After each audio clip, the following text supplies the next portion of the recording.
Hello दीदी बहनी भैया हरो नमस्ते। और आपने यूट्यूब चैनल पर आप सबके स्वागत करते ही तो एक नाच गीत सुनावे चलते ही अच्छा लगे तो हमें सपोर्ट करेंगे। हम हूँ अपने नैहर के दुलारी मरबला मुआ, हम हूँ अपने नैहर के दुलारी मरबला मुआ, दुलारी मरबला मुआ, दुलारी मरबला मुआ, हम हूँ अपने नैहर के दुलारी मरबला मुआ, हम हूँ अपने नैहर के दुलारी मरबला मुआ।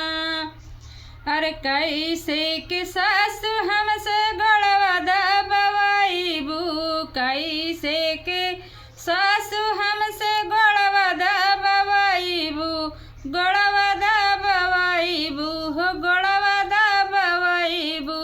हम हो अपने माई के दुलारी मरबला मुआ, हम हो अपने माई के दुलारी मरबला मुआ, हम हो अपने नैहर के दुलारी मरबला मुआ, हम हो अपने नैहर के दुलारी मरबला मुआ।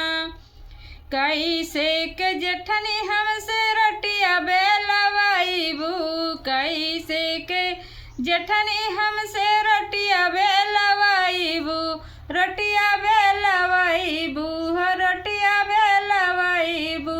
हम हूँ अपने भाभी के दुलारी मरबला मुआ, हम हूँ अपने भाभी के दुलारी मरबला मुआ, हम हूँ अपने भाभी के दुलारी मरबला मुआ, हम हूँ अपने नैहर के दुलारी मरबला मुआ।